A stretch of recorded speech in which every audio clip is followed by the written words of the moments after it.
Well, hello, happy new year, everybody. 2025 is upon us, which means the return of Studio 8.1 with myself, Jarvis, Todd, the publisher of Telemedia Magazine, Telemedia Online, Telemedia News, and Telemedia and our socials. But that isn't really important because the brains behind the operation is my old mate, Paul Skeldon, who's the editor.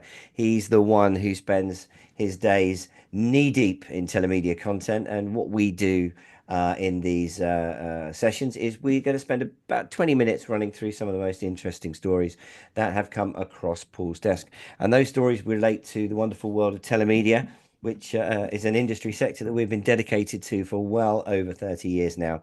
And that is all about the delivery of content, value added services to mobile consumers, tech savvy consumers and we talk about how we engage them, how we market these services to them, and more importantly, perhaps how we actually collect the money. So mobile payments as well underpin all of that. With that in mind, hello, Paul. Happy New Year. Hello, mate. Happy New Year. Happy New Year to all our wonderful listeners, viewers, Yeah, and listeners, exactly. It's going to readers, be everything. it's going to be an exciting 2025, I think. Hmm. So what we let me just go through our running order, and then we can let you talk about some of these things in a bit more detail. Just to get everyone excited, we're starting off the year, and we are going to talk about sex. We are getting sexy. Now, as you will know, historically, premium content services often, not just in our world, but in the world of video and all sorts of other areas of technology, are driven by adult content. Now. Um, Obviously, we've been talking about AI over the last few years and how that's impacting every area of our life. And Paul's dug up a couple of sexy stories for you to Hmm. talk about how this incredible technology is, I think, um, breathing new life into particularly adult services, but also that relates to things like chat, dating, even customer services. But we are going to talk specifically about the adult industry. So if you are of a delicate disposition, you may want to come back to us in about 15 minutes time. But more specifically, again, there's all of these things feed other areas of telemedia, of the telemedia value chain, not least messaging, not least payments. And so that's going to be quite an interesting couple of stories we're going to talk about there. Um, we're then going to move into content media, sorry, commerce media, which is an area that we talked about last year in terms of how the media landscape is changing so dramatically. And now retailers and brands and merchants are actually starting to create their own content, becoming their own advertising channels. And obviously, that's essential for any telemedia service provider or advertiser or merchant that wants to push their services out through these new and exciting channels. We've got some other news after that, talking about some mergers and acquisitions. And then we'll just finish off by reminding everybody about all the exciting telemedia events that we are going to be running in 2025. So, Hmm. without further ado, Paul, the first story. Now you put this under the banner of messaging, although it's also Hmm. messaging and content, isn't it? And Hmm. technology. And the first story reads: eight out of 10 men believe that AI girlfriends could replace humans and it could revolutionize chat and dating. I'm glad you brought the chat and dating in there because it didn't seem at all relevant in any way. Um, this comes together as a prediction by a chap called Ian Pearson, who's a futurologist who's got quite a high accuracy rating for his forecast, and it also references Ever, is it Ever AI? It's Eva AI. Eva AI, which is an AI girlfriend platform, and they did a survey of a couple of thousand men. I'd like to just point out that I was not included in that survey, so this in no way reflects my views. And as I said, it reveals that 8 out of 10 men believe that an AI girlfriend could fully replace human companionship, and 81% would even consider marrying one if it were legal. Now, that is obviously hysterically funny. But there is a much more serious side to this because, as we've said before, the world of chat and dating has been a driver traditionally in the telemedia world. And if the introduction of AI is going to create services which are even more engaging, then there is a huge opportunity for the telemedia industry and all of the peripheral services that go towards running those, a telemedia service, not least messaging. So why don't you talk us through this first part, Paul, and perhaps, Mm. put a more sort of technical spin on it for, or a more commercial spin on it for telemedia. And then also, I think you're going to reference another story which relates Yeah. to this, which is to do with Amaranth, who is an OnlyFans star, who is now taking this AI technology, recreating herself, and single-handedly, while she's fast asleep, is messaging, I think, in a unique way, all 6.3 Mm. of her own followers. So, if you're in the messaging industry, that's a lot of messages. So, why don't you Yeah. start from the top, Paul, with Well, the I think that's the thing. I mean, I did go for the sort of slightly salacious headline, a bit tabloidy about AI girlfriends, but there's a sort of serious point behind this that does link these two stories linked together. Uh, I think bring in this idea about messaging and about content and about the sort of, I think in some ways as we start the new year, this really does exemplify what a different kind of face the market has. So yes, this is sort of adult orientated, but I think it like many things is sort of pioneered in that sector because they're really forward thinking. Uh, but what's at play here is going to be seen across the industry. And really, what it comes down to, I think, is the fact that this prediction by Ian Pearson about sort of sex with robots by 2050, and then the subsequent survey by Ava AI about virtual girlfriends, sort of just points to the fact that people are really open now to this kind of virtual interaction. So we've moved beyond sort of chatbots that can handle sort of basic kind of your orders are going to be delivered sometime this afternoon. Tell us if you want it redirected to like something you can sort of have a relationship with on whatever level that is. This happens to be kind of more in a romantic setting, but it could apply to any kind of marketing or interactive relationship. And what Ava AI does is creates these sort of virtual AI driven versions of existing people. So it works very well in the adult industry because they're sort of personalities, particularly these OnlyFans players like this Amaranth lady.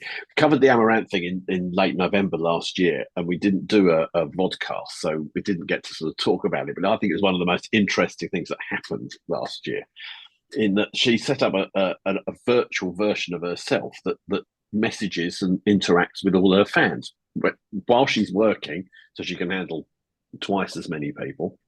And while she's not working, it just carries on. The people using it have no idea whether they're getting the real one or the AI version. And in some senses, it's all the same person anyway. But it generates a huge lot of messaging traffic, which is great news for messaging providers. And this set me thinking yesterday, looking at this AI girlfriend idea, that this is kind of the next stage, I think, of what CPaaS providers are going to offer. We're going into this sort of virtual sort of chatbot on steroids version of interacting with people. And it doesn't have to be sexual. It could be about absolutely anything. And it drives up traffic, obviously, the sort of messaging traffic. It probably sort of instigates other ways of interacting. And I think sort of for all the content creating people out there and content sellers, it throws up this idea that you need to look at how content needs to be interactive and where AI plays a role not in creating just the content, but making that content interactive by making it a person. And then obviously we just sort of step into a world where we don't know whether we're talking to people or machines, and the machines take over the world, and we're all doomed. Well, I mean, I No, think but thanks for that. on the Um, bright side, I, we will be having sex with them by 2050. what I think is really interesting here. Now, on the one hand, you could look at the sort of statistic or the findings that suggest that men. I mean, I think it already applies to anybody, but I think the point here is more about the fact that the AI person and like you say, it could be a customer service person, is now so realistic that a human being can have real trust in it. Mm. And that's, I think that's more the point. And I think, that the marrying thing is a little bit of a red herring, because Yeah, yeah, what the obviously. implication is actually that, whereas, formally, I suppose, when, when we chatbots and all that sort of thing, a lot of people don't like them. A lot of people don't like talking to a computer, but obviously the introduction of AI and the fact that, I could be talking to AI and not view it as the enemy, but more as Mm, a real human being, and therefore treat that interaction um, with a lot more credibility and a lot less skepticism than I would have done traditionally, and I think that that's kind of what the point you're making, and mm, if you can then, if the consumer base at large doesn't view, or gets to a point where it doesn't view interacting with AI technology or an AI person as being, second best to dealing with the real thing. In fact, probably possibly even better than dealing with the mm. real thing.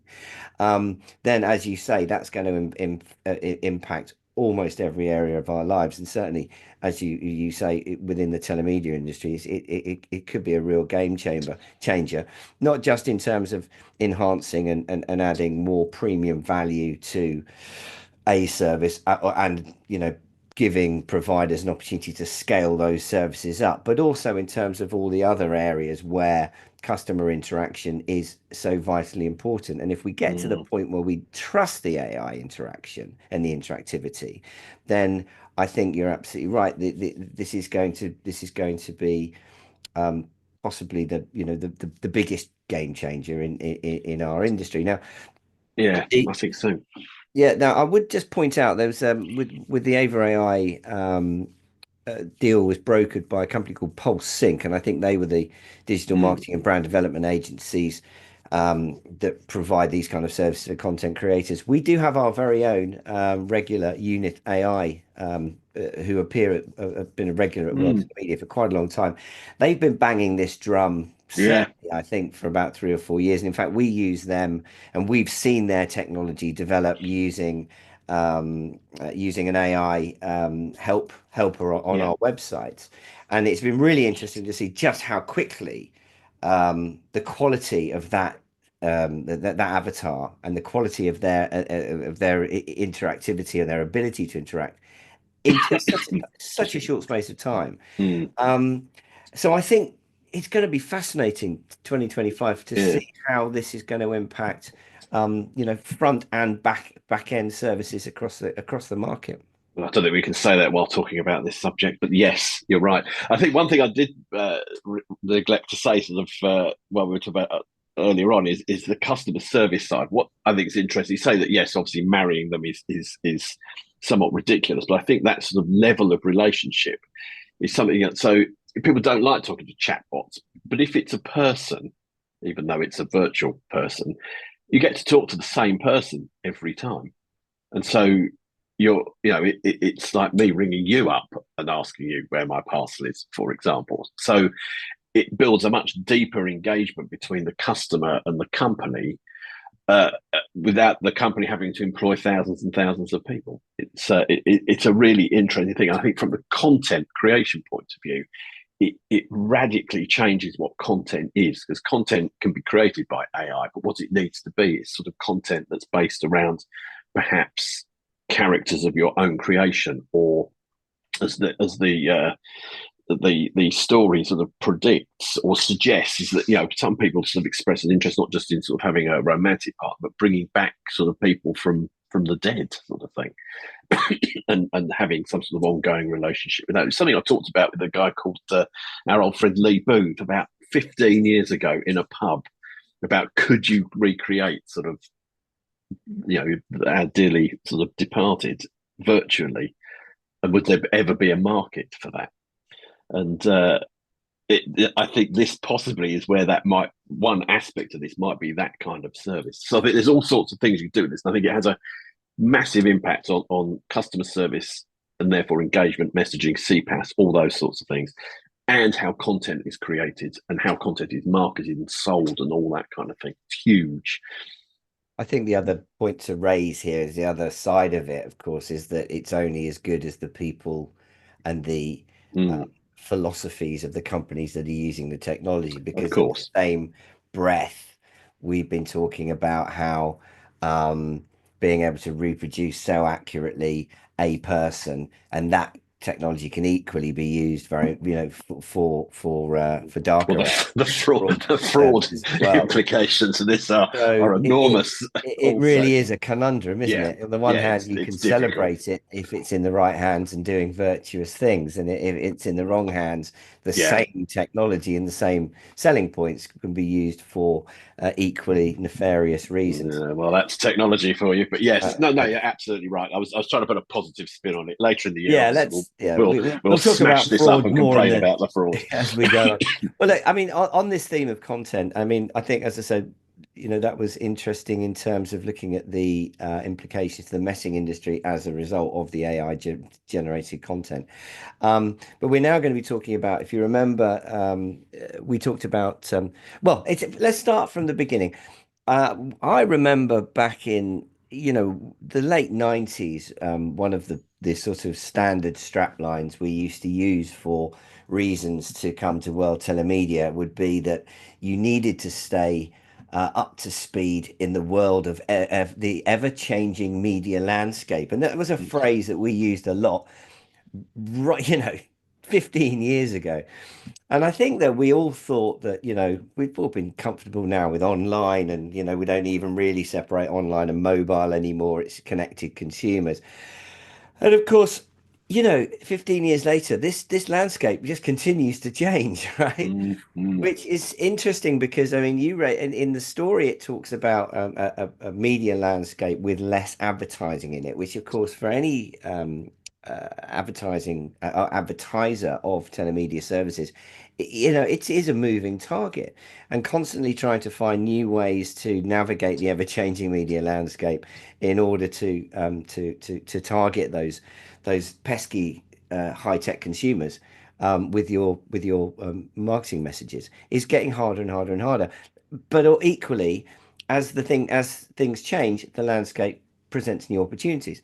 Now, this idea of commerce media is something that you, as I said, brought to our mm. attention at the back end of last year, and I think that this next story is a result of a company called eMarketer's predictions for 2025, and they have been looking at how brands and retailers are starting to create their own media or their own content, and by definition, their own media platforms where they can actually sell advertising.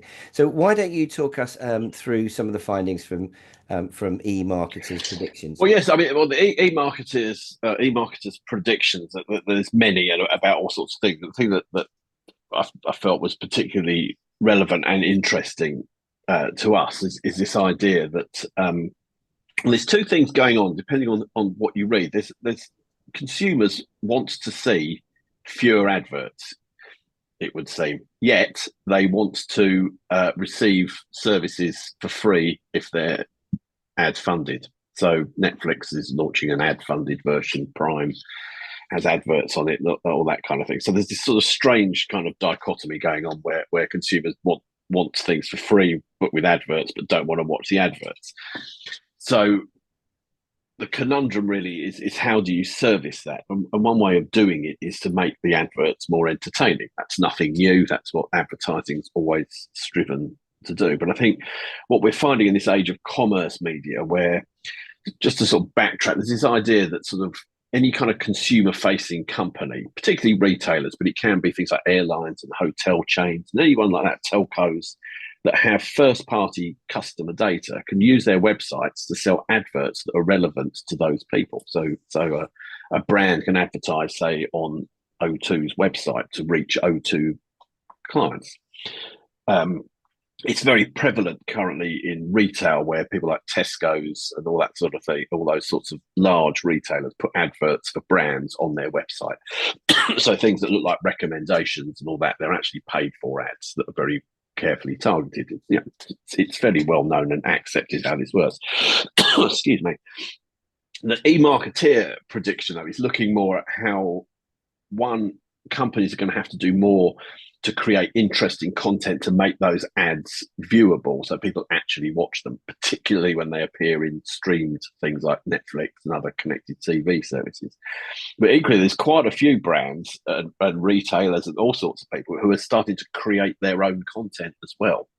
So they're becoming sort of entertainment content platforms that also sell stuff and advertise other people's things, and it's quite a complicated and different approach to like marketing and commerce. So everyone has to advertise. Consumers only find things really if they're put in front of them. You can't go off and find stuff.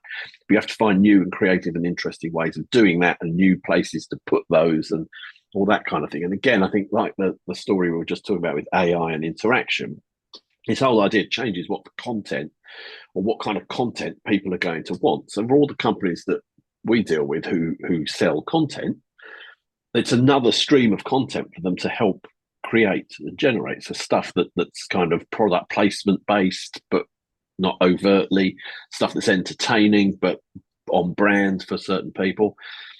How to get content from people like Starbucks, who has its own creative studio now because it wants to create its own sort of artsy content. It's that kind of thing. So suddenly it's, again, in this side of our business, it's all changing and all shifting. And again, it's another really interesting thing, I think, that suddenly appeared, and I think it's going to be massive in 2025. I mean, however, depending on what your brand represents, it's going to be, some companies are going to have more challenges than other. I mean, I Sure. was slightly,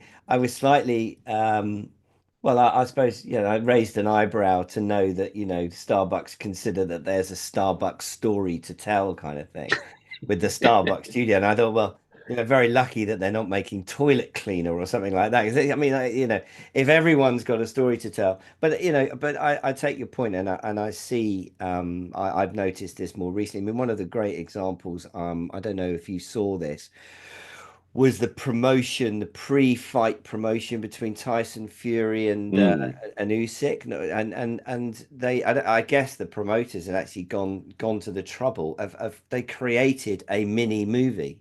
Did you see Mm. that? With I did see that, yes, you and know, it's and that it was kind of thing that I'm it was talking about. absolutely superb. Whether you're interested in boxing or not, in its own right, Mm, it was a little mini work of art, and it was worth mm, sharing, and it was all over the place. And they got the protagonists to actually kind of act the characters, which is kind of quite a long way from just filming the two guys at a table with someone sitting in the middle stopping them fighting each other. It was really, and so it just goes to show that even in that kind of environment where you know to create the drama, these guys know that they need to be characters in a story. The whole thing has to mm, have a story around it. And once you consider that as now an opportunity, and obviously creating content is a lot easier than it used to be back in the day, and it's worth putting the money into. I think we're going to see lots and lots and lots and lots of this kind of stuff, and it's going to be really clever. And going back to what I said earlier, if we thought the media landscape was ever changing back in 1996, watch out for the next 5 years, because I think it's going to be absolutely unrecognizable by 2030. And I think we're going to see some, lots and lots of very big mm, kind of developments in how or how how the value in content is being created and distributed, and how it's being applied to different areas. And I might think it's quite boring to hear about the Starbucks story, but I bet the Starbucks studios come up with some really great ways of telling the Starbucks story, right? Well, quite. I mean, I'm always saying this to my family, like if there's a documentary on Netflix, doesn't matter what it's about, it's probably worth watching because Yeah. they wouldn't make it unless they can make it interesting enough for people to watch it. And I think the same principle will apply to all of this. I think where it gets really interesting is where this combines with the sort of virtual AI driven interaction with the characters, the people in it. I mean, you could well be interacting with the characters in the Starbucks origin story, for example. I'm not quite sure where that would go, but do you know what I mean? It really sort of becomes a much richer and deeper and totally different experience. And I think advertising becomes a very different thing when you look at it. through this lens, it's going to up its game into something very different, and it's going to become. Yeah, we have content providers, don't we, who come to our shows and they have to advertise. That content's advertised and marketed through sort of various channels and access and paid for and all that. That model sort of changes slightly, I think, as to sort of where the content and the advertising are one thing. And I think it provides or potentially sort of offers opportunities for the guys in the telemedia side, in the interactive part and in the content side, to help create this interesting interactive ad content that then gets placed on mainstream websites. Yeah, no, I couldn't agree more. I mean, we've seen innovations in our sector going, really quite advanced innovations in our sector, Mm. really for the last, well, ever since we've been doing it. And Yeah, it's always interesting because when you see companies like, let's say, for example, when Sam Media were doing the Holozonia thing, it was like, well, this is definitely ahead of its time, but actually it mm. wasn't ahead of its time very long. It was absolutely on point quite quickly Yeah, that year. totally. And we're seeing that all the time. So I would say again, anybody that's thinking of developing their content strategy or looking for new routes to market to boost their incremental revenues, if they're selling value-added services or premium content or any kind of digital services, then telemedia is definitely the place to be. And you're certainly going to meet the key players that are going to be able to help you develop those propositions and take them to market, and more importantly, as I said, be able to get them paid for across the world. So we're going to talk about the shows a little bit later. Well, no, I Yeah, won't do that now. We'll just yeah, so yeah, yeah. I was so going to say, tell us so more. we're on to that. So just so everyone knows, hopefully most people will know this, but it's worth just reiterating that 2025 is going to be a big year for the MVAS premium content sector. World Telemedia is now it's got a twin. It's not an AI twin, it's a real twin. It's another opportunity to get face to face. And we are launching World Telemedia in Dubai on the 11th to the 13th of May. We're very excited about that. We've already got quite a lot of major sponsors supporting the event. It's already nailed on to be a huge success. There will be an announcement, I feel, in the next week or two, whereby there might be another reason to stick around for an extra day on the 14th, but I can't say anything about that right now. Mm. And obviously, World Telemedia in Marbella continues 5th to the 7th of October. But the most recent and the most sort of imminent event is, of course, our 8.1 live unofficial MWC initiative, which is happening on the 2nd and the main day being the 3rd of March. So all three of those events up and running. And as I said, already we're getting huge amounts of support. And I'd just like to shout out to Vina, Movimind, Absolutely Digital, Dynamic Mobile Billing, Telecom 2, Solaris Pay, Apex Ad Buyers, 3A Net, MT2, Mpello, iCangu, Tetra Mobile Solutions, and Perpetuum Media. Congratulations! They've not only been first to sign off on at least two out of three of those events for 2025. So some all three, but all of them are going to be at least two of those events.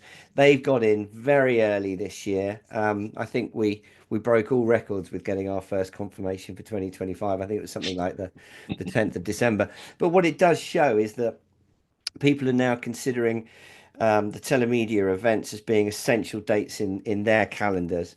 And I think that, the establishment of these shows as being the de facto events for you to get to if you're looking at expanding your global or even your Mm. regional footprint with regards to advertising, messaging, content, payments, and how those important elements fit together.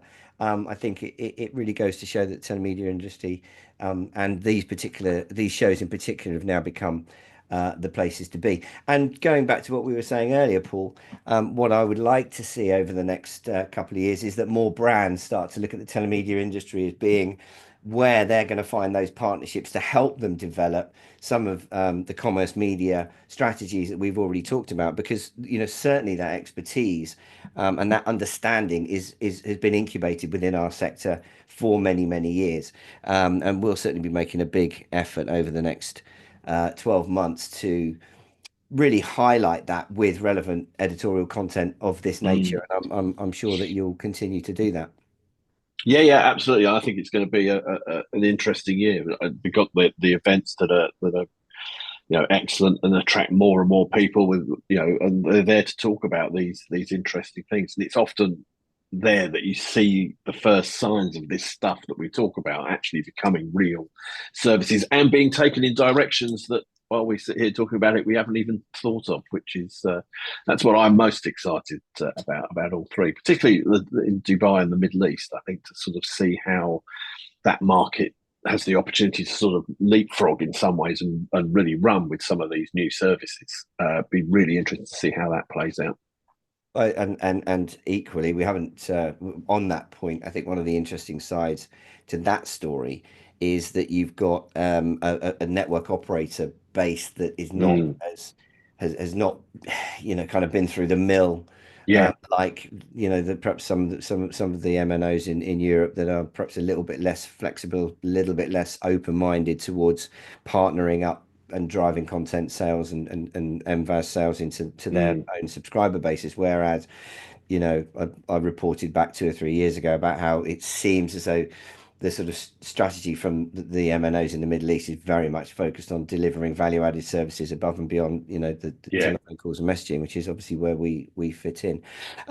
We've got to wrap things up quite quickly, but we shouldn't go without. And I must just say, we started the show with the vodcast with a saucy little reference to chat and dating, and I noticed that in this next story, the CMO, Mr. Nick Lane, who we're going to talk about in a minute, he's taking his partnership to the next level, He is made- indeed. which made me feel as though we did a nice way to, bring it back to sex because I'm, I'm sure I've heard that expression in Love Island a couple of times. Anyway, Paul, tell us about the Yeah, story. it was really just it's very brief, and it's just that sort of our friends at Mobile Squared are merging with Kaleido Intelligence, who are specialist analysts in roaming and IoT.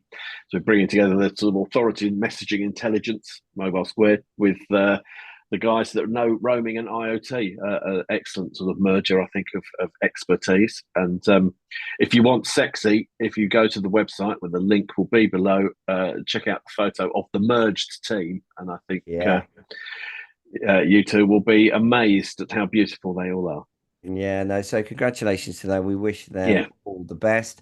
No doubt over the coming year, we will be referencing data from Kaleido Intelligence, who incidentally we also have friends at, Paul. Yeah, absolutely. Um, Yes. Yes. Yeah. um, uh, but and also Mobile Squared, and we've stolen lots of their data over the years to underpin some of the I think help stories in our blog. publicize is a better way of looking at it. So we hope that they continue to give us interesting information, and that you will continue to support them if you want to get a little bit deeper and a little bit more strategic with your thinking. They are the guys to go to. Right, Paul. Listen, thank you very much for your time. Thank you Well, to and you. everyone for listening. All of the links to the stories will appear in the podcast page. Please feel free to drop us a line, send us your news, share and comment on LinkedIn. And we will see you again in 2 weeks' time for more of the same. Absolutely. Yeah. Let's see what's developed in the next fortnight. Let's hope then we'll be less smutty next time. Anyway, so listen, thank you very much for watching. Thank you, Paul. We'll see you all soon. Goodbye.